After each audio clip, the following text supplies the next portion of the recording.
lá, voltando nas alianças, a última aliança, nós vimos a aliança adâmica, a aliança noéica, a aliança palestina, davídica, mosaica, e hoje nós vamos ver a aliança, a nova aliança. Jeremias 31 até o verso 34, a nova aliança. São 7 alianças. No hebraico, a palavra zaim é a sétima, que é uma espada, ou seja, a última aliança é espada.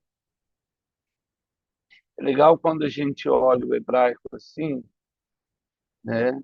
A primeira aliança é Aleph, que é o início, né? Que é representada pelo boi, a força. Quando nós estivemos estudando Apocalipse, eu coloquei assim, também são 22 capítulos de Apocalipse, são 22 letras do hebraico, tem um significado e um propósito cada letra, né? A segunda aliança, que era com Noé, que é Bet, que é casa, a terceira lá, que é Gimel, né? Que é um camelo, que seria a aliança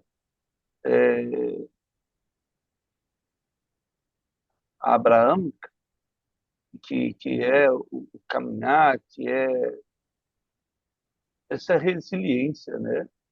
Que deveria ser. E aí vai indo até chegar à sétima aliança, que é Zaim, que quer dizer espada, ou seja, a última aliança, né? Nosso general é Cristo. E em Jeremias 31, verso 31, ele vai dizer assim, ó: Eis aí vem dias, diz o Senhor, em que firmarei nova aliança com a casa de Israel e com a casa de Judá, não conforme a aliança que fiz com os seus pais, e no dia em que os tomei pela mão para os tirar da terra do Egito, porquanto eles anularam a minha aliança. Não obstante, eu os haver desposado, diz o Senhor.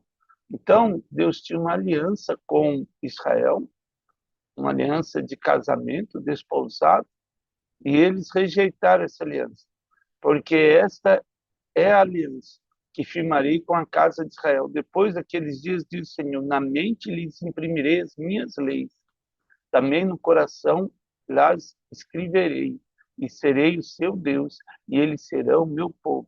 Não ensinará jamais, e aí, novamente, Hebreus, cada um seu próximo, nem cada um seu irmão, dizendo, conhece o Senhor, porque todos me conhecerão, desde o menor até o maior, diz o Senhor, pois perdoarei as suas iniquidades e dos seus pecados jamais me lembrarei.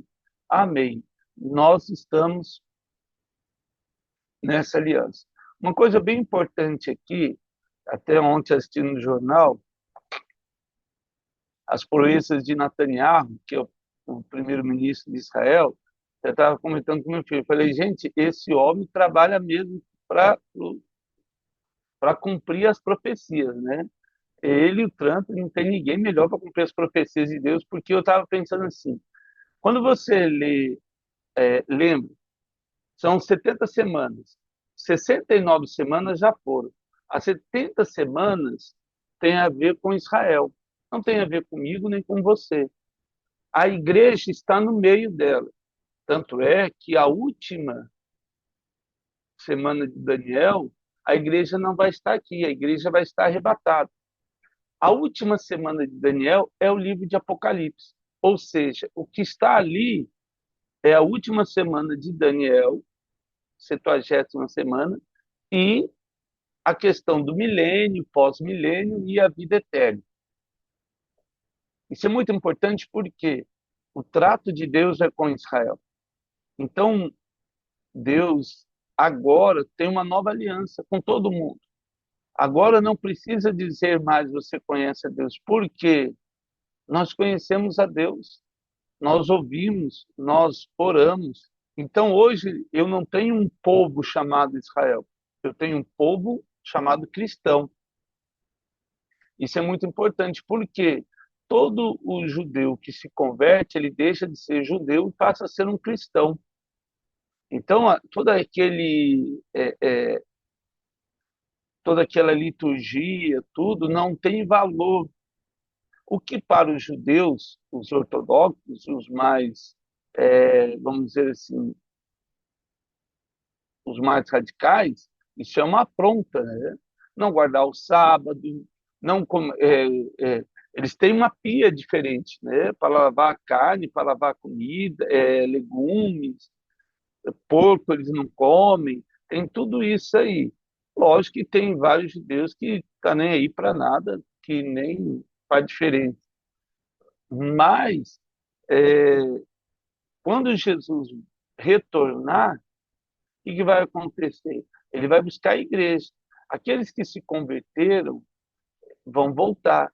Então, assim, eu estava pensando, como é que vai ter a batalha do Armagedon, que todo mundo vai chegar e vai falar, nossa, vamos atacar Israel do nada? Eu sempre pensava assim, Israel já está derrotado assim desde a Segunda Guerra, é, Deus abençoou, se tornou uma potência, aliou-se com a Águia, né, os Estados Unidos, e ou Búfalo, mas eu vejo assim, como é que todo mundo simplesmente vai se voltar contra Israel, como diz lá em Apocalipse?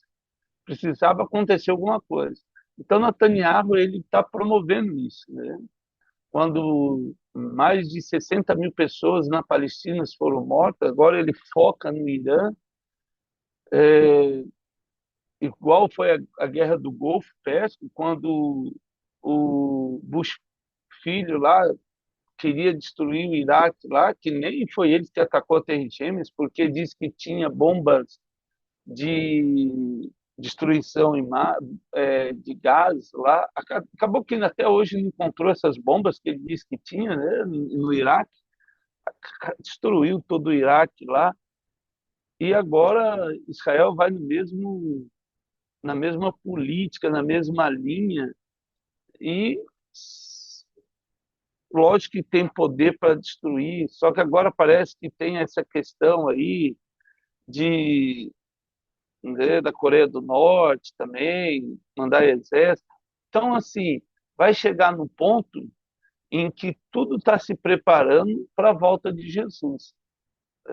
A saber, assim, a gente vê essa questão do meio ambiente, da destruição do meio ambiente, então não vai faltar muito. Mateus 5,17, vamos lá para Mateus 5,17, e isso é bem legal, porque nós vamos vendo assim os atores sendo direcionados, né, como marionetes por Satanás para cumprir aquilo que Deus já determinou. É como diz o Senhor, né? Os sinais estão aí. Ele chama o povo de Deus e fala: Ei, você olha para o mar Mediterrâneo e vê a nuvem e diz vai chover e não consegue discernir o final dos tempos. Se passou 2000 anos de Jesus até aqui, nunca a ciência se multiplicou tanto, como diz lá, e nós lemos 1 Coríntios 13. Essa questão da ciência se multiplicar, eu vejo assim, quem é da década de 70, assim, igual eu que nasci, ou anterior a ela, mas assim, passou aquele processo da datilografia, os irmãos vão lembrar aí, de fazer datilografia, de repente tinha máquina elétrica, que era um negócio fora do comum. Eu lembro que eu trabalhava no escritório, e aí, de repente, e aí, TV a cores, um pouco antes. Eu lembro quando chegou em casa, com TV com controle remoto, depois apareceu o CD, Walkman, e o negócio foi indo, de repente apareceu o celular, internet, e olha hoje a gente aqui falando, como se tivesse todo mundo junto.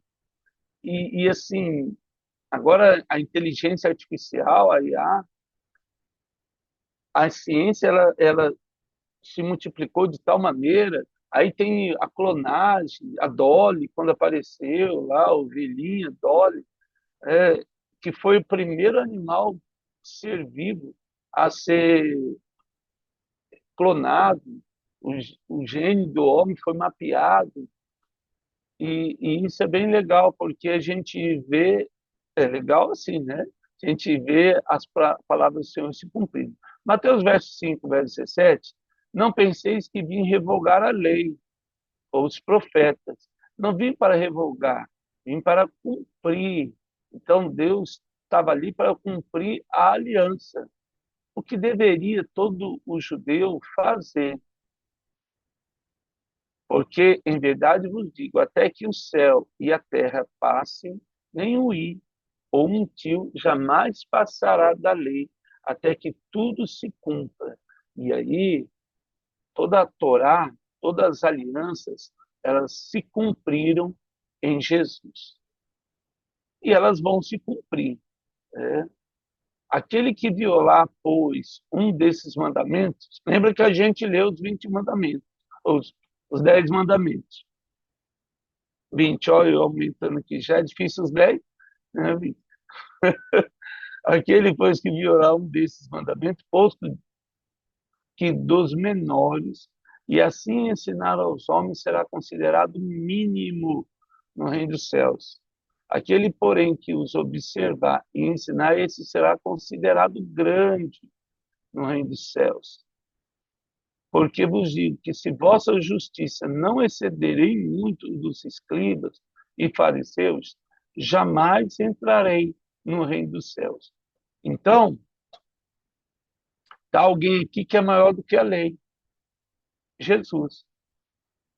Quando Jesus ensina isso, ele está dizendo para mim e para você, ó, ou a gente é maior do que a lei, não porque ela diz não faça isso ou não faça aquilo, mas por agradar a Deus mesmo, falar.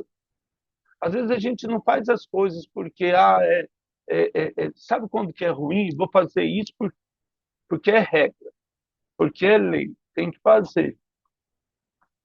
Mas é quando você faz assim e fala, poxa, isso não tem necessidade de eu fazer. Vou magoar alguém, vou ofender alguém, então eu não vou fazer isso.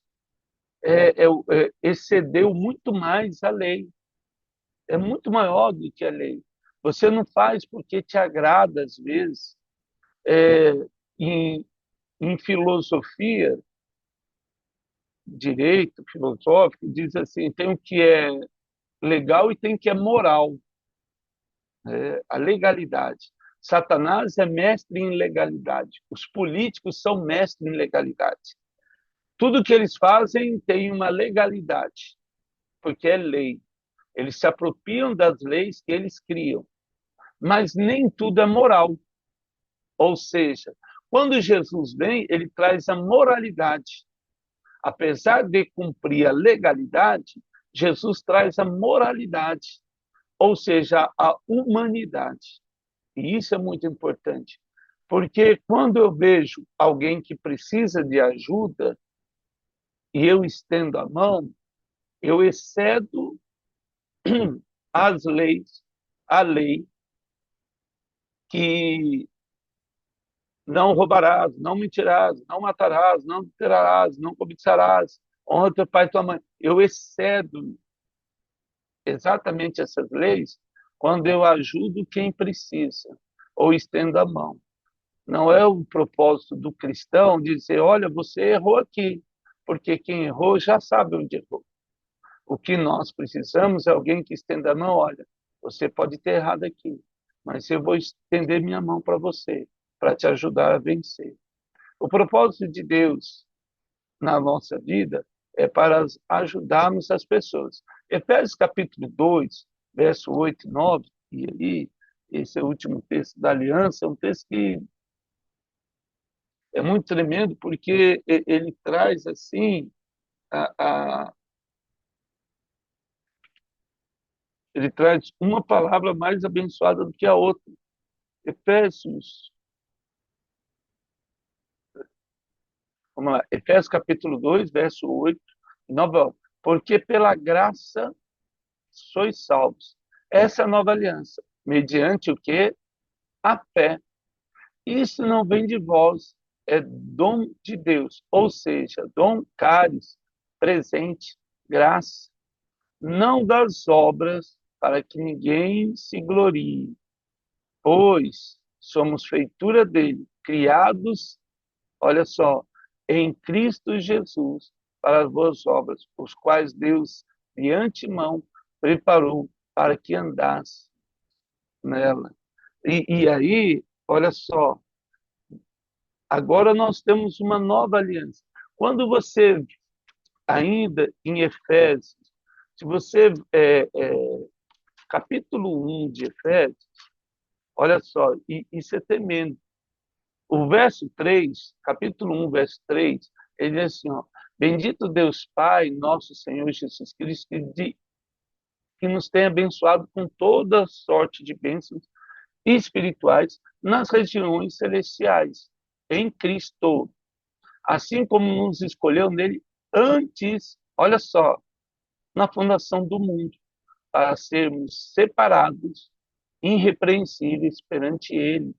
Em amor, nos predestinou para ele, para a adoção de filhos, por meio de quem? Novamente, Jesus Cristo, segundo o beneplácito, ou seja, o, o, o, o ápice do amor de Deus, da sua vontade, para louvor da glória de sua graça, que ele nos concedeu gratuitamente no amado. E aí, o amado aí, o ágape, Jesus, o teléio de 1 Coríntios 3, perfeito, o amor, no qual temos a redenção pelo seu sangue e a remissão, olha só, eu agora tenho a redenção, ou seja, o perdão por meio do sangue de Jesus e a remissão, ou seja, eu tirei de mim os pecados segundo a riqueza da sua graça,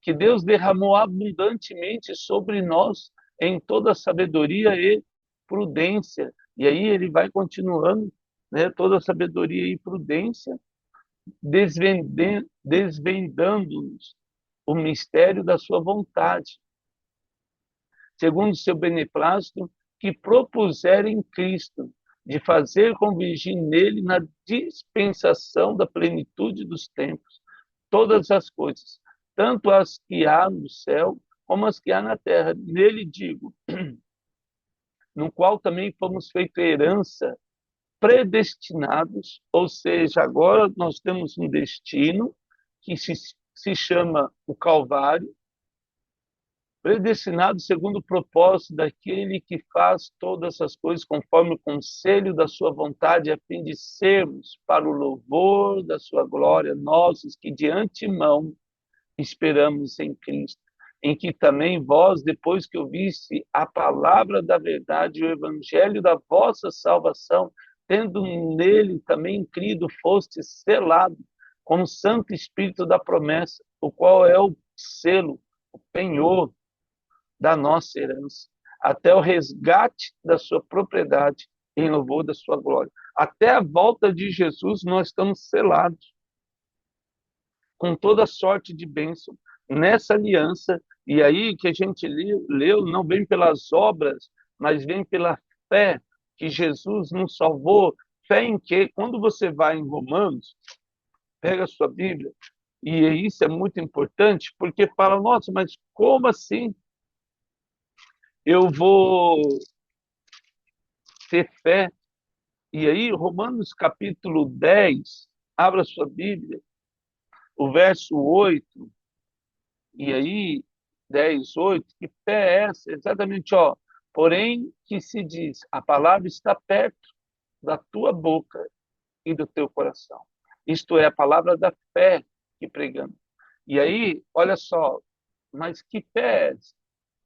Se com a tua boca confessares Jesus como Senhor, e em teu coração creres que Deus o ressuscitou dentre os mortos, serás salvo. Porque com o coração se crê para a justiça e com a boca se confessa a respeito da salvação. É simples assim.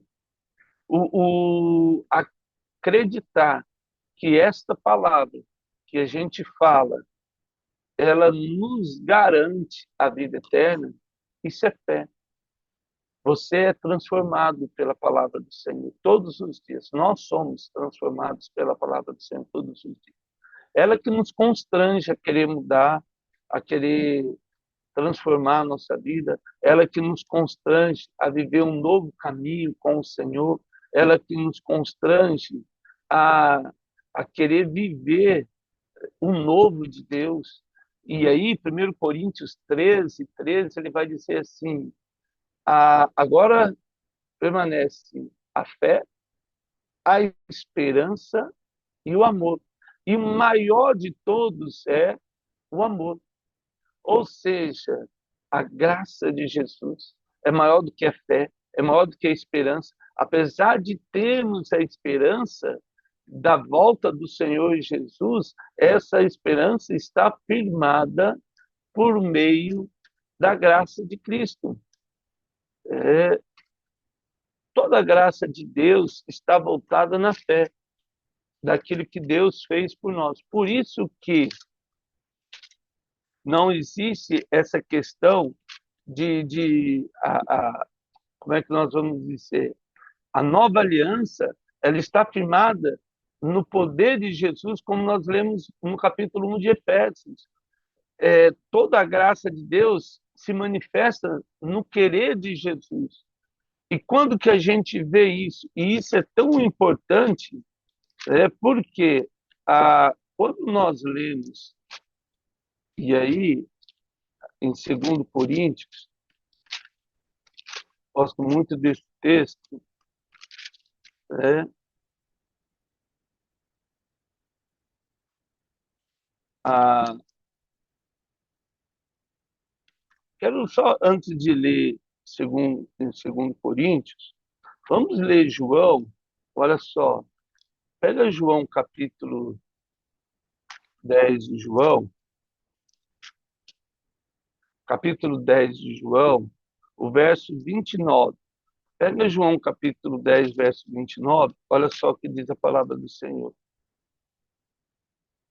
Ah, aquilo que meu Pai me deu é maior do que tudo, e da mão do meu Pai ninguém pode arrebatar. Eu e o Pai somos um. Eu e você somos presentes de Deus para Cristo. A noiva é um presente, né? Deus escolheu um presente para o filho. Assim como Abraão mandou Eliezer ir para a terra, né, de Terã, né, aquela terra de Padarã ali, buscar uma esposa para Isaac. E aí ele encontrou Rebeca. A vida de Isaac é uma tipologia de Deus e Cristo. Ali tem um sacrifício, né? Quando Abraão vai sacrificar Isaac, uma alusão ao sacrifício de Jesus, depois o casamento de Isaac com Rebeca, assim o casamento de Jesus com a noiva. Então, tudo na palavra de Deus, ela tem um significado, tem um propósito de dizer e existir. Tudo Deus manifesta a sua graça. Eu queria ler com você, e aí, deixa eu só.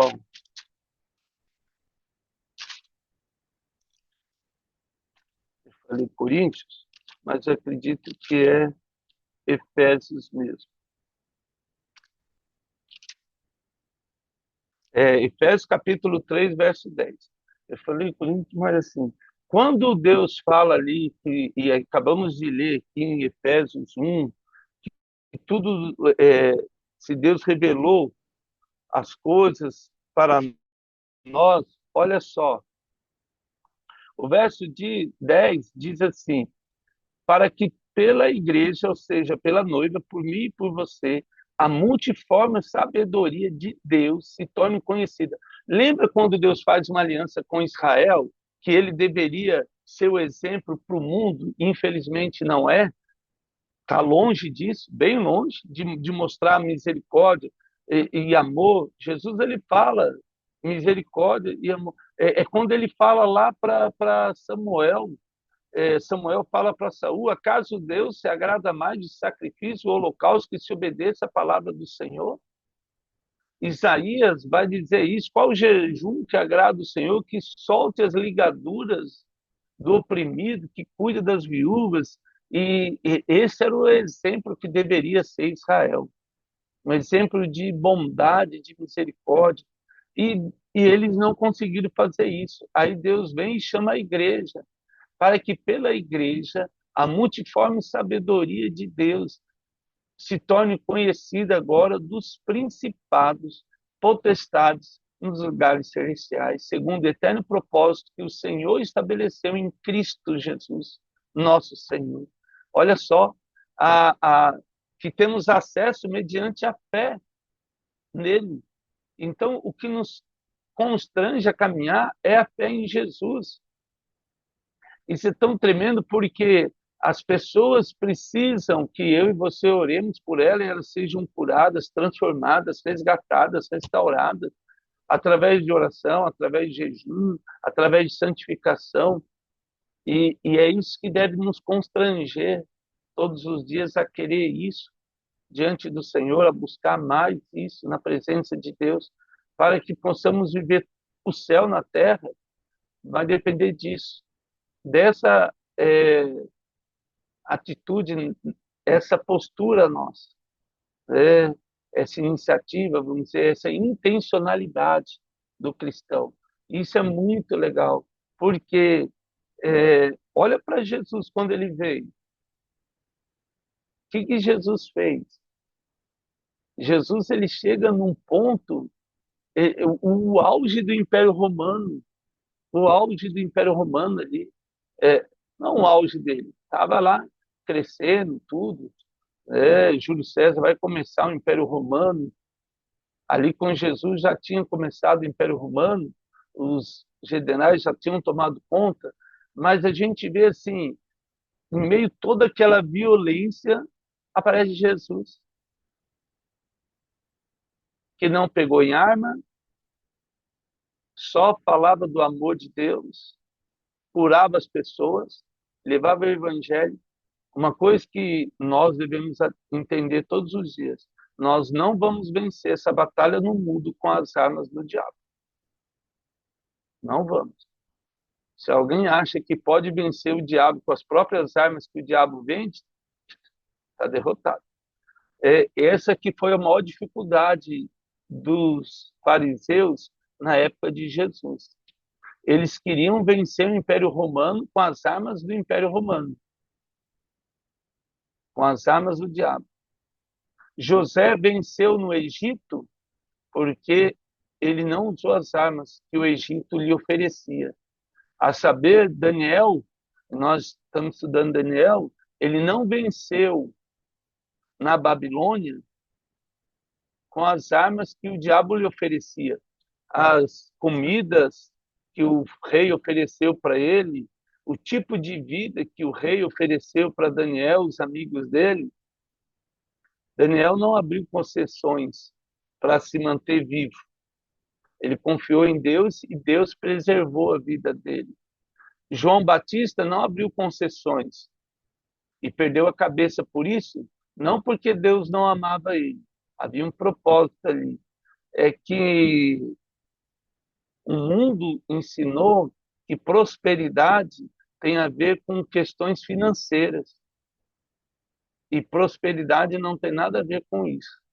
Prosperidade é fazer aquilo que Deus pede. E Isaías foi cerrado no meio. Aí, quando a gente lê a lista dos heróis da fé em Hebreus, nós vamos ver que muitos foram torturados, mortos, chicoteados por amor do nome de Jesus.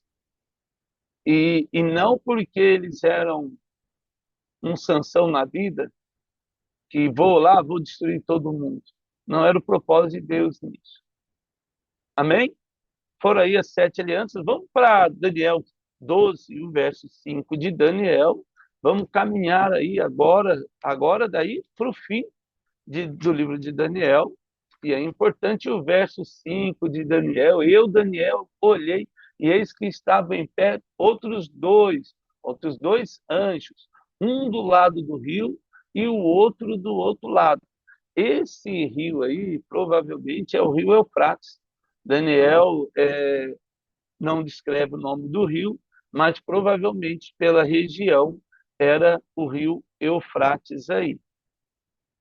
Aparece ali outros dois anjos, e aí isso é importante, né? Daniel capítulo 10, verso 4 e 5, nós temos isso aí, ó, Daniel capítulo 10, só para a gente terminar, o verso 4 e 5, e Gênesis 2, 14, que vai falar sobre o rio. Então, ó, no dia 24 do primeiro mês, estando eu à borda do grande rio Tigre, por isso que levantei os olhos e eis que um homem vestido de linho, cujos ombros estavam cingidos de puro ufaz. E Gênesis 2,14 vai falar sobre a criação, a construção desse rio. Né? Gênesis 2, verso 14, diz assim: o nome do terceiro rio que vinha lá do Jardim do Éden era o Tigre, que corre pelo oriente da Síria, e o quarto é o Eufrates. E aí tem o nome dos quatro rios aí que cortavam, faziam parte do Éden, do jardim. Só para a gente ter aí, e aí agora a gente vai falar sobre esse homem vestido de linho aí. Amém? A gente deve estar terminando Daniel, e aí finalzinho de Daniel é bem legal também. Pai, eu quero agradecer por essa manhã, pelo aquilo que o Senhor nos orientou, nos ensinou. Que o Espírito Santo de Deus venha nos encher com a tua graça. Sabemos que agora vivemos uma nova aliança em ti, uma aliança que nos liberta da escravidão, do mundo, do pecado, do inferno. Uma nova aliança, Deus, que nos faz viver o sobrenatural com o Senhor, felizes, porque o Senhor está do nosso lado, nos amando, nos elegeu antes da fundação do mundo para viver o sobrenatural em ti, no nome de Jesus. Amém. Amados, muito obrigado pela sua vida, que Deus nos abençoe nesse dia aí, que seja uma terça-feira abençoada em Jesus. Amém?